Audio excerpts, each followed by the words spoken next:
I'm Vice President for Policy at the Association of American Universities. This is the second of what will be a series of webinars that is being sponsored by the Engaging Scientists and Engineers Policy, and that is a coalition of associations, societies that are trying to help scientists and engineers to engage in policy discussions. And today we are going to, and lucky to have some folks that are going to talk about science policy toolkits and how to be effective at advocacy. So I'm going to move right into introducing them, and we are going to start with Elizabeth Landau and Lexi Schultz. They are with the American Geophysical Union, and they are going to start, and they will be followed by Carmen Cranius, who is with Quinn Gillespie Associates and works with a group here in town called the Science Coalition. So with that, I'm going to turn to Lexi.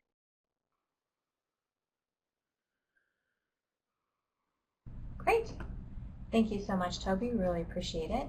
My name is Elizabeth Landau. I'm the Public Affairs Manager here at AGU and work on programs that help engage our member scientists in being involved with science policy. And I'm Lexi Schultz. I'm the Director of the Public Affairs Program at AGU, and I'm in charge of helping to manage the flow of information and connection between scientists and science and policymakers. And I'll be with you again during the Q&A. Right.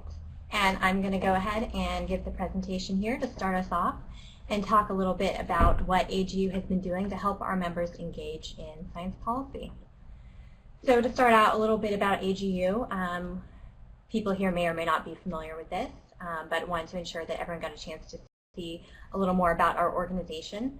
As you can see, a lot of it is very science-focused. However, our mission is to galvanize a community of Earth and space scientists that collaboratively advances and communicates science and its power to ensure a sustainable future. And part of achieving this mission obviously requires us and our members to communicate our AGU science with policymakers and other stakeholders. So to help meet that goal, AGU has a few key programs that help our members engage in science policy, which I'll overview briefly over the next few minutes. And then Lexi and I are going to be very happy to answer additional questions about our programs and talk with you a little bit more about general engagement based on your questions. So the first program that I want to talk about is AGU's Sharing Science program. This has been around for a couple of years, but in 2015 this program was really grown significantly. And this encompasses all of the resources, workshops, hands-on support, and opportunities that AGU provides to help scientists effectively communicate with broader audiences. These audiences include journalists, educators, and students, policymakers, and the public. So that's a very wide range of audiences. The program really reflects AGU's commitment to promoting widespread awareness of science and supports our vision that I mentioned earlier. A few of the goals of the program include helping scientists to convey the value of their work to the public and to build important relationships with the audiences that I mentioned before, including policymakers. Our goals are also to make scientists more visible, authoritative, and accessible voices in the community and the world. And we hope to break down barriers by promoting scientific literacy and helping scientists to be really compelling communicators of the great research that they do. So a couple more things that you can find, say if you go on the Sharing Science website, which I have listed on the page here, are things like quick answers. You know, when you really need the top information, very broad things, and then it gives you checklists that you can go through, a toolkit of sorts. We also have information about crafting your message, quick tips for meetings, working with the media. We list a number of opportunities on the site. And information on what other scientists are doing, so you can see examples from your peers. We also have interactive workshops, webinars, and additional toolkits to help scientists communicate better and to develop a productive dialogue. We have opportunities listed to connect with a variety of audiences, through social media, op-eds, working with legislators, public talks, media interviews, and more than that. And it's also a great network. You can really connect with other people who are interested in sharing science. And you can sign up to receive opportunities sent to you directly. So I highly recommend checking out the Sharing Science website if that's something that sounds interesting to you. So the second resource that I want to mention, which is very easy to find on AGU's website, is our Science Policy Program. This is where Lexi and I both work full-time and really focuses on connecting scientists and policymakers. So I just want to give you a quick tour of a few of the resources that we have available here. You can get things like science policy alerts, which are emailed to you whenever an important science policy issue comes up. Those are great resource of information. The latest news, if there's something that perhaps isn't policy alert worthy, but is still interesting to catch up on, the latest budget information will sometimes show up here. You can check that out as well. We also have events listed. A lot of them are in Washington, D.C., but there are a number that are also around other parts of the U.S. So it's worth checking in here and seeing if there's something coming up in your area that you want to be involved in. And then we have a lot more resources and ways to take action. So right through this site, you can write your legislator. You can print out the key fact sheets to bring to your meetings. You can learn more about fellowships and other opportunities. There are a lot of great resources available there for you. And I just want to give a little bit more of an idea of the range of types of work that you can do.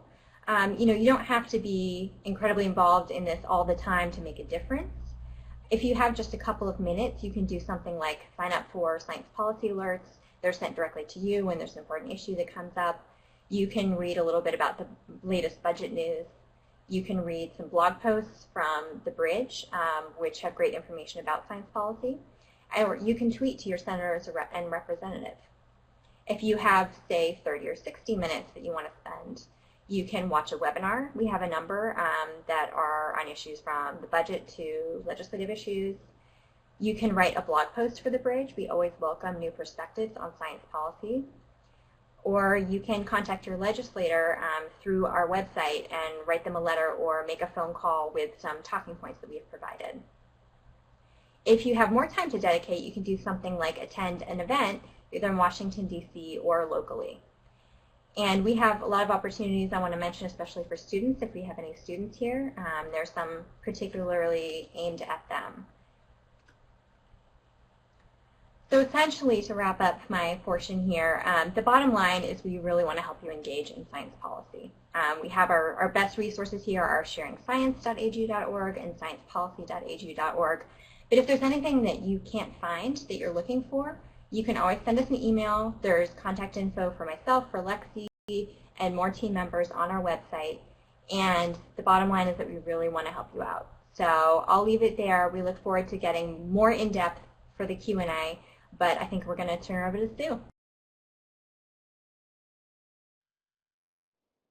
Sue, are you on? On.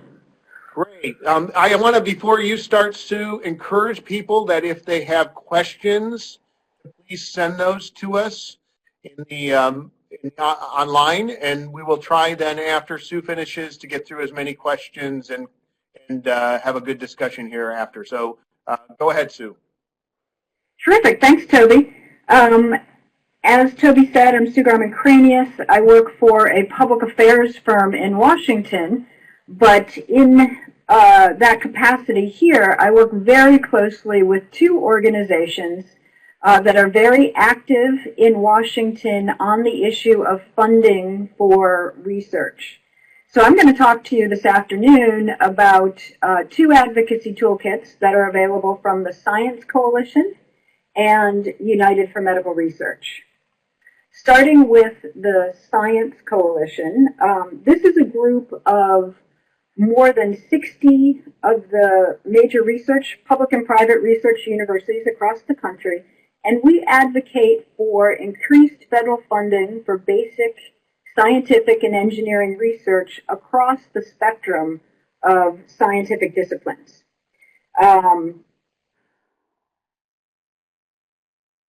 So just trying to find the deck. It's disappeared on my screen. But you can easily reach our, there it is. Sorry about that, folks. You can easily reach the Science Coalition's Advocacy Toolkit from our homepage. That's sciencecoalition.org, and you can see right at the top of the toolbar there is a link for the toolkit. And there are a variety of resources available here, ranging from messages and proof points, why the federal investment in science matters, how you can get involved, some tips for using social media, infographics and images, resources, and other things. But I think one of the areas I want to emphasize to you is the social media section, because social media is a very easy way to get involved in advocacy. It doesn't take a lot of time. Most of you are already active on Twitter or Facebook or Instagram or other things. And also, it's a great way to dip your toe in and sort of test the process out. So on our social media section, you'll find one thing that's really helpful. You'll find lists of the Twitter handles for every member of Congress. You'll also find some hashtags that we and others use, as well as sample tweets. I don't know about you, but oftentimes I don't know exactly what to say in a tweet, and so if I can look and see what other people are saying, that'll just get me going enough so that I can come up with my own unique tweet. And the other section I would highlight for you in particular here is the resource section that we have. And what we have tried to do is curate some of the best examples of return on investment on the federal investment for science funding.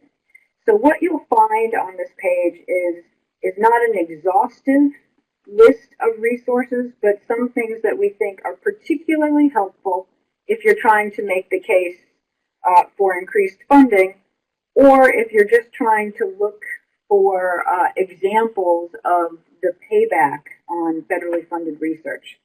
So we break this section down into 7 buckets.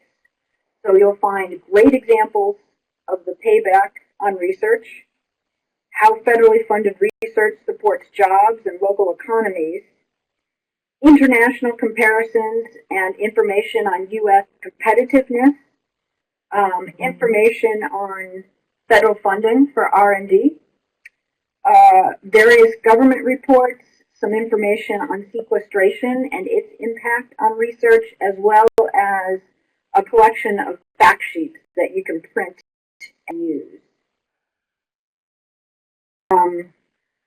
Another area to highlight here is we have a whole section focused on state resources. And that's because particularly, every issue is a local issue. If you're going in to see somebody at the local political level or at the national political level, you want to know, why does this matter to me? Why does this matter to the people in my district or my state? And so here we have tried to provide information that helps make that case. Examples of companies in states that have been created as a result of federally funded research, specific economic impact by state.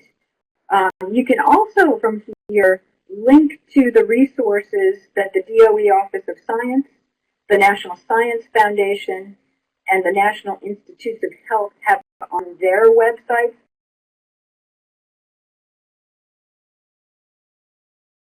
Show research grants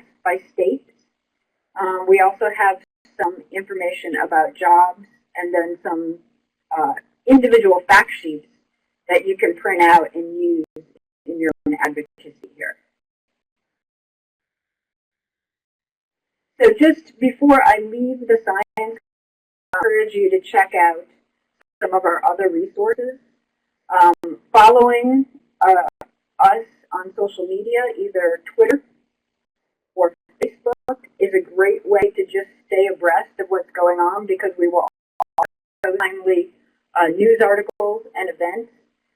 There are helpful reports on the website, and also a blog that we started that invites researchers, policymakers, and thought leaders to provide their vision of the future made possible by science.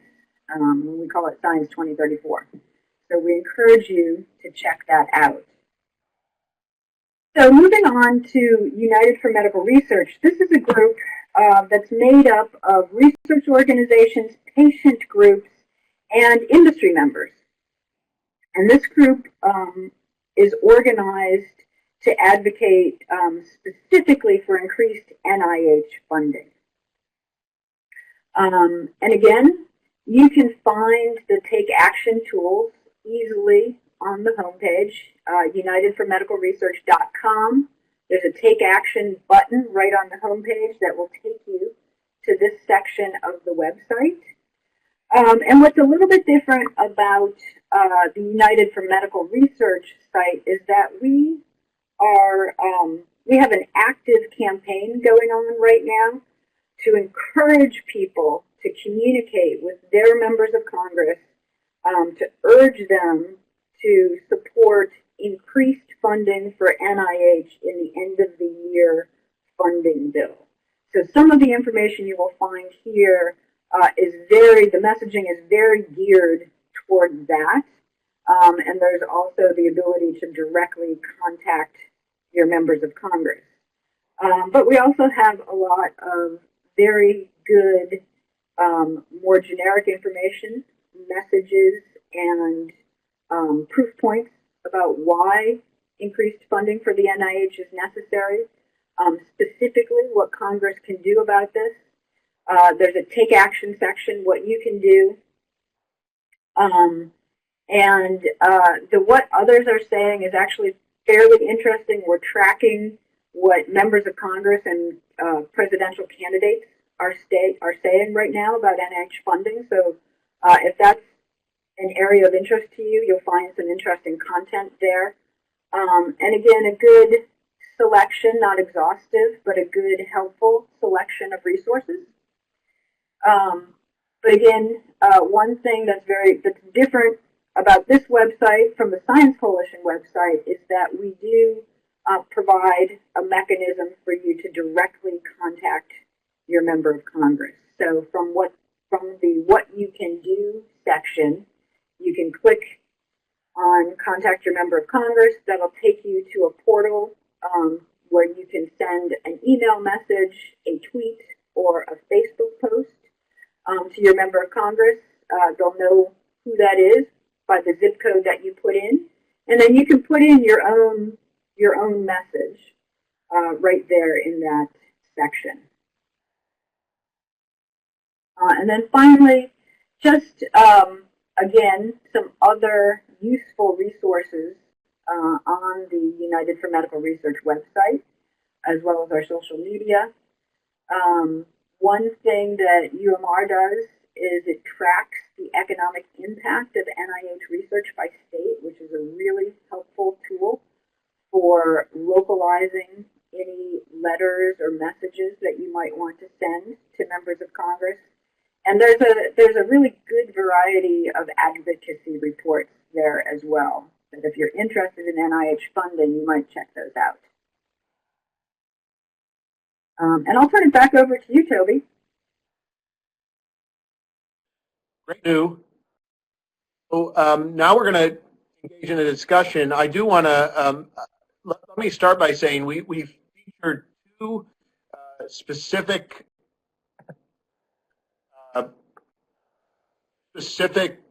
Toolkits. Many of you, I assume, belong to other scientific societies, other organizations. You should look in their websites. Oftentimes they have their own, so these are not the only resources. A little bit later, we'll, I think, have a slide that has some additional resources that you can access and utilize. Let me get to some questions, and again, if you have questions, please send them in. Please submit them online. We'll do our best to get through as many as we can here in the next 40 or so minutes. Let me start, Sue, with you. One of the questions that we're getting is, what skills do you need to be an effective advocate? Because you've talked about a toolkit, but many people who are trained in science don't necessarily have training in some of the key skills. So people are asking what they should do in terms of that skills development. Yeah, that's a really great question. And I think that the first thing I would say is anybody can be a good advocate. It takes a little bit of preparation and some organization on your part, but I don't think anybody should shy away from being a good advocate. And I have 4 simple tips that I give people when they're going in to communicate. The first one is to know your audience. Do a little homework. Recognize who you're talking to. Are you talking to a Republican or a Democrat? Are you talking to a layperson or somebody who's a scientist themselves? Where is this person from? Are they from a rural area or an urban area? Knowing these things can help you tailor your message and be more effective. The other thing is keep it simple. Most people that you're talking to won't be scientists. So really think about how to boil things down to their simplest terms and let them ask more questions. And that might take you down a more complicated path, but definitely start out at the 30,000 foot level.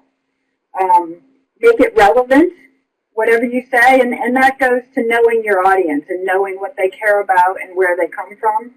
And then finally, the 4th thing I tell people is to be memorable. And that means tell personal stories. Let people know why this issue matters to you. Give anecdotes. Provide illustrations. Something that will help people remember you and remember what you've told them. Great. Elizabeth and Lexi, do you have anything to add on skills? I mean, I agree with everything that Sue said. I think those are all excellent. I also wanted to mention that there are quite a number of workshops and other resources for scientists to develop some of their own communication skills, gain practice talking to lay audiences. In some ways, policymakers are just a very particular type of other lay audience. And that knowing your audience piece is really key. It's about certainly researching congressional offices and understanding them politically, but it's also understanding who are they as people and what matters to them, what's important to them. Because it can help you frame your science and your research through that kind of lens. Do they come from an agricultural state? Is your work relevant to farming in some fashion? Then highlight that. You never have as much time as you might want to present everything about your research, so you have to be somewhat selective, but the advantage there is it really it allows you to focus on what's really important for the person to whom you're speaking. So. Yeah. And I would just add that, AGU is just one of many scientific societies that has staff who do this full time and can help you out. And if you're an AGU member, you're welcome to come to us. If you're not an AGU member, you're probably a member of one scientific society or many, and you can contact them, and they can always help you out. So let me pick up on that. Where can you go? So clearly you can go to the Government Relations Officer for a Scientific Society. I'd also recommend working for universities. There's usually a federal relations officer that might be able to help you who represents your university. If you don't have those resources, who else and where else might you go to find out background on a member of Congress or what they care about? What are those resources that are out there that might be available? So why don't we start, Lexi and Elizabeth, with you, and then Sue, have you follow up. Sure. Well, fortunately, every member of Congress has a website at this point, and actually that's a great place to start. Generally speaking, their bios are on there. as well as the issues that they consider most important. You can also find out about the district, what businesses or industries are really important. So that's a really good resource. And then certainly news, general news. If you just Google a member of Congress's name, you can see quotes that they've made, see how they frame, what kind of references they give. So that's a good place just to start.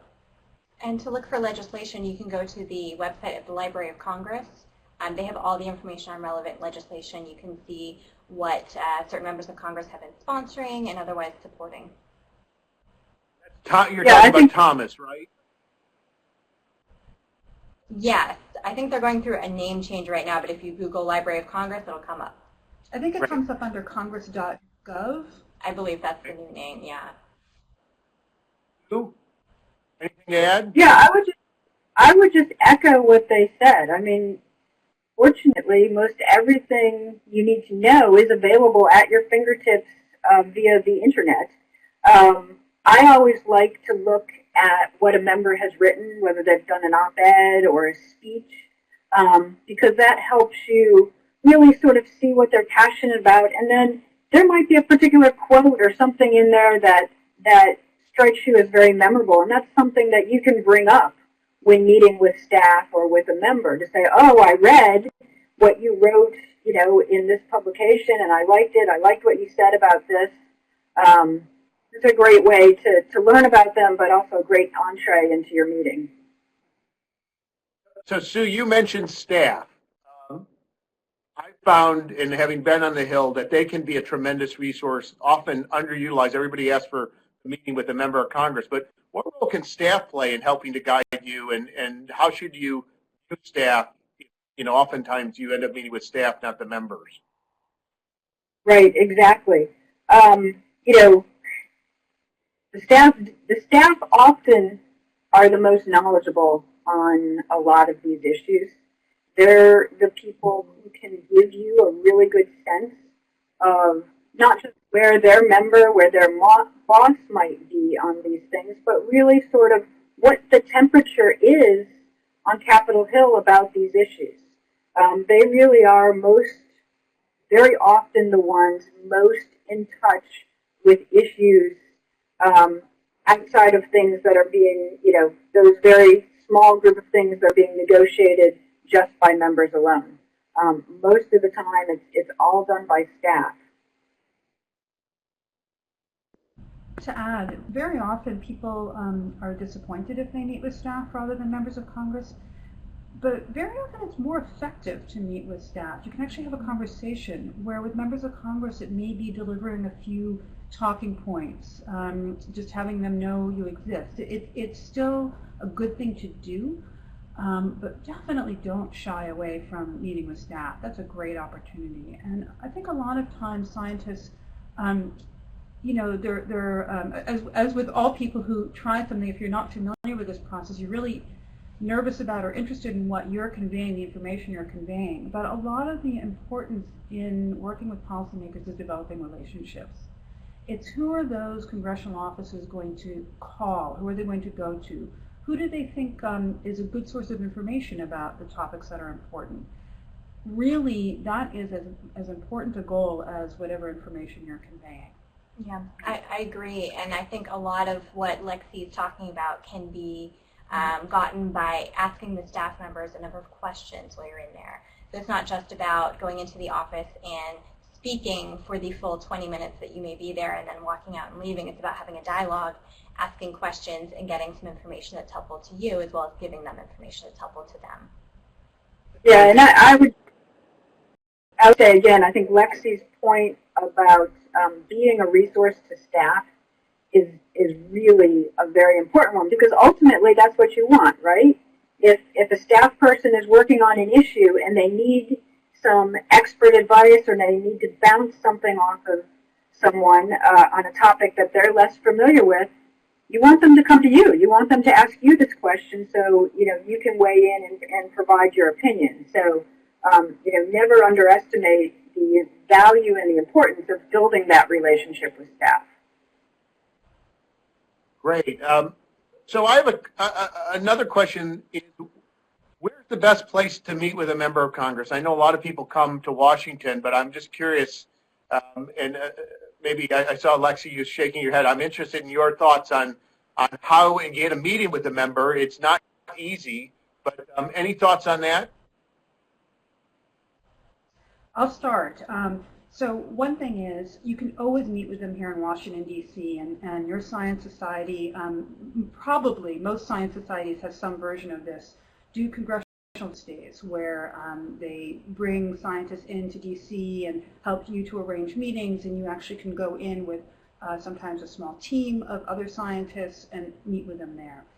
But you definitely don't have to be in Washington, D.C. I saw some of the pre-questions, and that was one of the themes.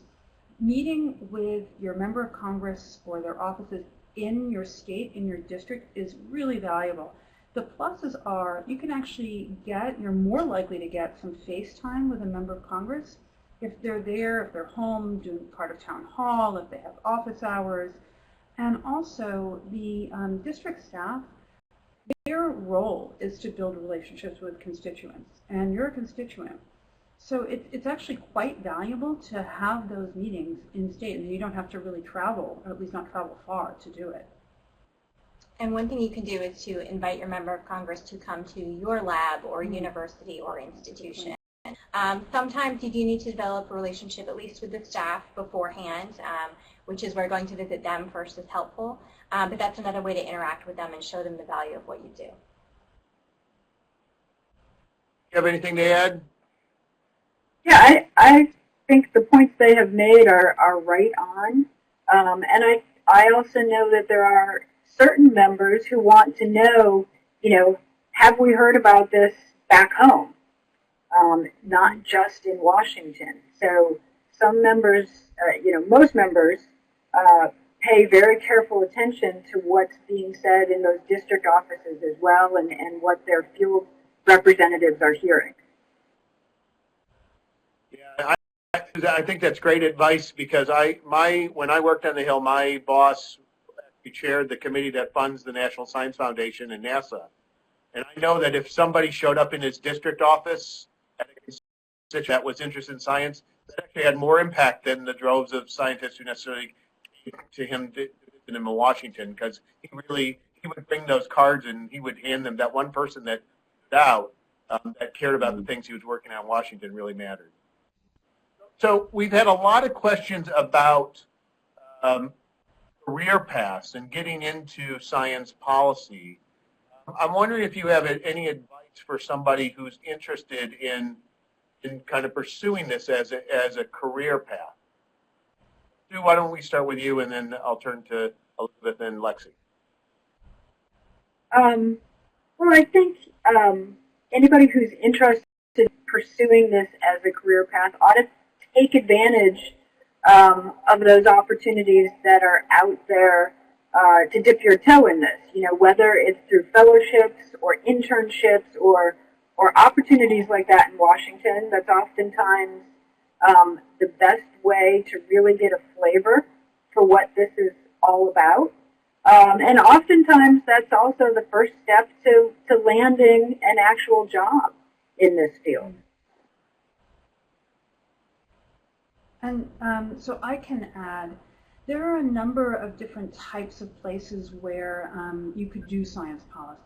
So obviously both Liz and I work for a science society directly. That's one potential option.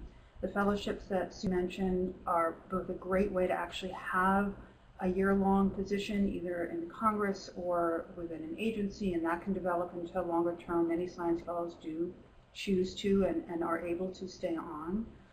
There are other types of nonprofit groups or advocacy groups. There are media groups that often work with scientists to help kind of science communication.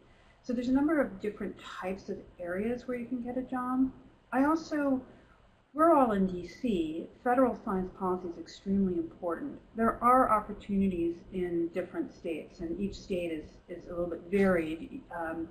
I would explore a little bit on what comes up if you do your state in science policy, or even your state in policy, and see if there are elements that show up that have a science component. Some states are a little bit more active. California is obviously very large, but there are state agencies where they need scientists. So there's a whole variety of things that you can explore. And certainly for skill sets, these fellowships, I mean, I really strongly encourage folks to take advantage of applying for those. But if you work with your science society, some science societies have policy committees, if you participate in congressional visit stays, or if you can just do work on your own, do some district visits, organize some of your own, either students if you're a student, perhaps colleagues, show that you're active and engaged in policy as a volunteer activity. These are all sorts of ways in which you can build up the skill sets and demonstrate that you're interested. And I will say there are a number of people here in DC who work in science policy who started out in the science side and realized that they really want to be in that threshold of communicating science to other audiences, and then began that path after having gone down the science road. It's not uncommon, lots of people do it. So if you're thinking about making a transition, that is a very common thing. The fellowships and other opportunities are wonderful. There are internships as well at a number of scientific societies and other organizations. Great ways to get started, as Sue said, kind of dip your toe in. Yeah, I just want to mention and make a pitch for internships, because I'm a product of coming to Washington on an internship as an undergraduate, and it was really the thing that got me excited about coming here.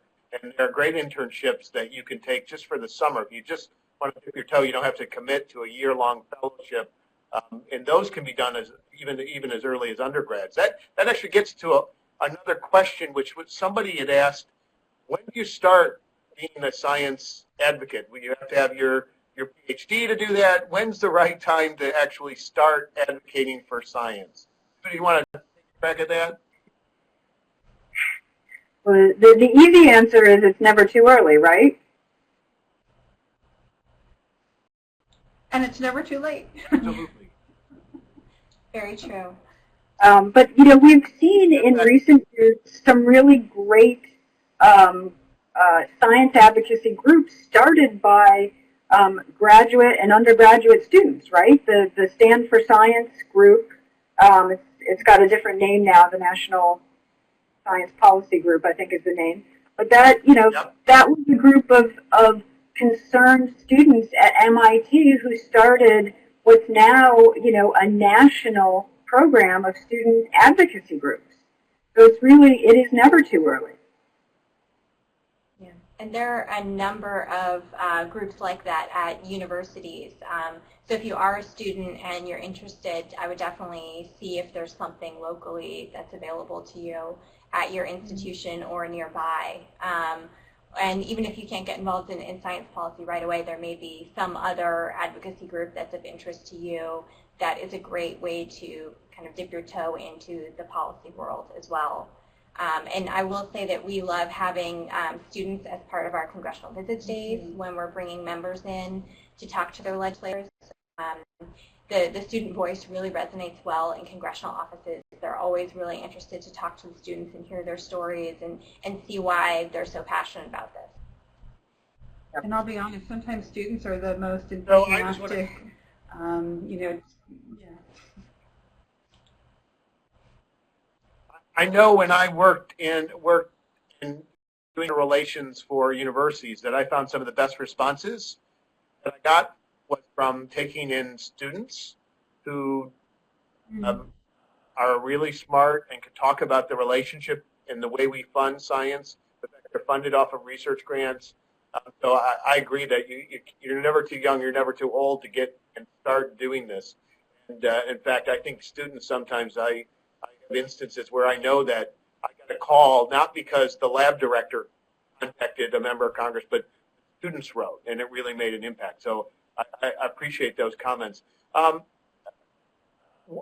thing is, we're getting lots of questions about how to find out about opportunities for internships. There are some lists that are out there. I know there's one list that I'm involved in keeping on internships and fellowships in science policy, and you can find that for people listening at sciencepolicy.us.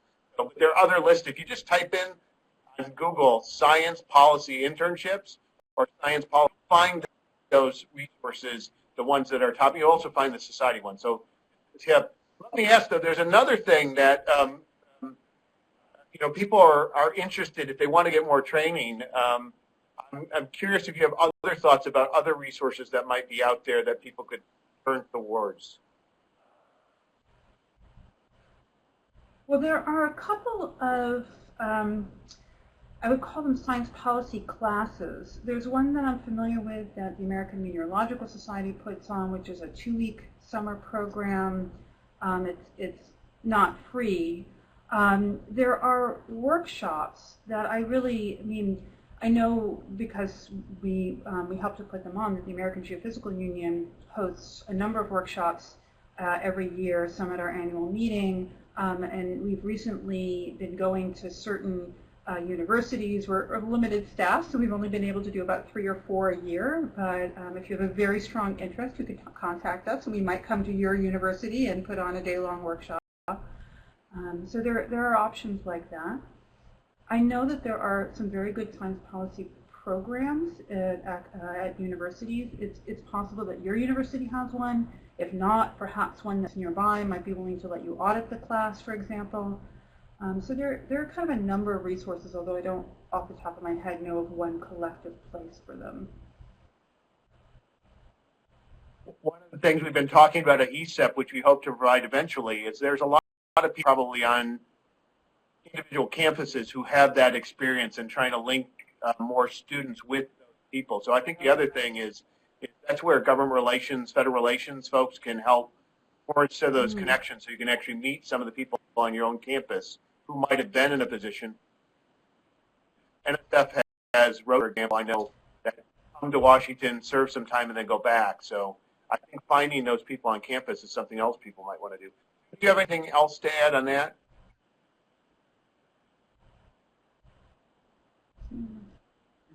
I'll say one thing. You mentioned already, Toby, about there's a little bit of a delay. I was just saying that there's you mentioned already reaching out to your government relations.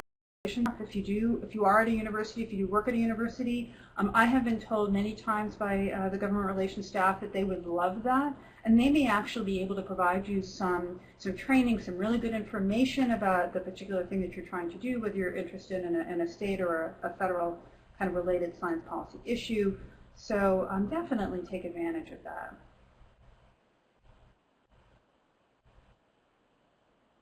Back to careers, because we keep getting a lot of questions about career opportunities. What are various, when we think about science, certainly advocacy, but then what are different career opportunities that people around this town undertake that are science policy related?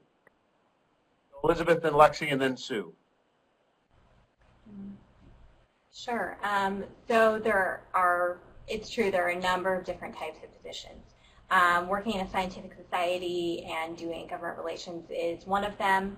You can also be government relations for a federal agency, one of the scientific agencies. You can also work at an agency and just have a lot of that type of work in what you do on a daily basis. You can work for a member of Congress and be a science staffer or a general staffer who does a lot of science work. There are also other types of institutions here in DC. There are for-profit lobbying firms that will lobby on behalf of science issues. There are also think tanks, NGOs that work in the science policy space as well. I'll show you a couple more examples. In addition to individual congressional staff, there are also committee offices, and congressional committees are very interesting because they are the staff who focus on the particular area that the committee works on. And so, for example, there is a House Science, Space, and Technology Committee, and the staff there really hone in on science issues. So that's a type of area where you can really be a lot more focused on one issue, whereas if you're staff, even if you're science staff, you may be covering other areas as well. So one thing I would encourage people not to forget about is industry. So, every industry has a scientific component to it and has people focused on those issues and often has people in Washington who are, focusing on the nexus of the science that affects what they do and the policies and regulations affecting them. So I think that is a very ripe area for people who have, strong scientific backgrounds and an interest in scientific advocacy. So one thing that wasn't mentioned, but I think it's another area, and I'm interested in asking you about the interplay between this, is science writing and the media and the role the media plays in affecting the views of policymakers. That's certainly another career option, but I'm just interested in your perspective about how the media, how people can work to, and it was mentioned somewhat in the toolkits about writing op-eds, but how can you and advocacy beyond just meeting with members or meeting with local officials into actually communicating and working with the media?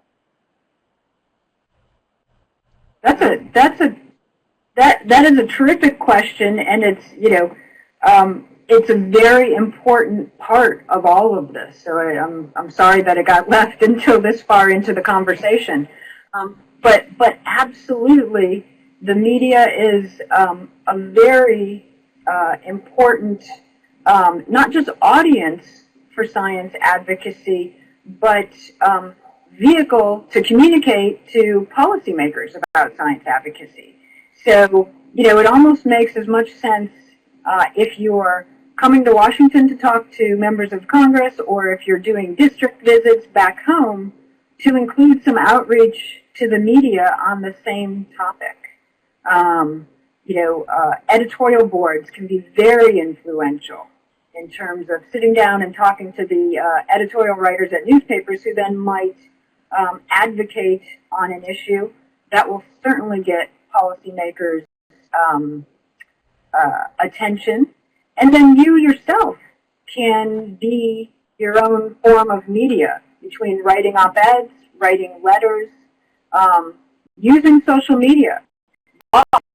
Are incredibly influential now. You don't have to depend on formal media to help you get things out. You can create your own media, whether it's blogs or videos or social media, to get to communicate an opinion and a position on something. Now, I just want to echo, policymakers are they're creatures of their constituents and their populace. So public opinion really matters to them. So they and their offices are constantly monitoring the press of all kinds. So I think you made an excellent point. This is not something we should have let out. It's more important, I think many people realize. Members of Congress really look at op-ed pages and things like that. I also want to emphasize the social media component. More and more offices are responding to social media. And I recently heard a statistic that if an office hears from 10 to 30 pieces of social media, tweets or other forms of social media, they're going to assume that that's a groundswell. So it takes very, very little in the way of social media. You could organize like a house party or one of your happy hours, and all of you could make a difference in a congressional office right there, just sitting and tweeting about a particular topic. And if writing an op-ed or figuring out how to do the tweeting sounds a little intimidating, it's another thing that scientific societies can help out with. We have people on staff who would love to work with our members on writing op-eds for a local paper on a key science policy issue. So definitely use those resources. Plus the tips that we and Sue mentioned in the toolkits themselves are great. I have one final question because we're coming up on the hour. It relates to a question we got in advance from a few folks who said one of the challenges is scientists are really taught not to present science and the facts, not to present opinions. Advocacy kind of gets away from that, and I think as a result, there's some apprehension about advocating as a. Do you have comments on that? As how you prevent from distorting the science to be inadequate? Sue, I'll start with you. Yeah, so that, that's a really interesting question, and certainly today you see a lot related to that. But I think you can do both.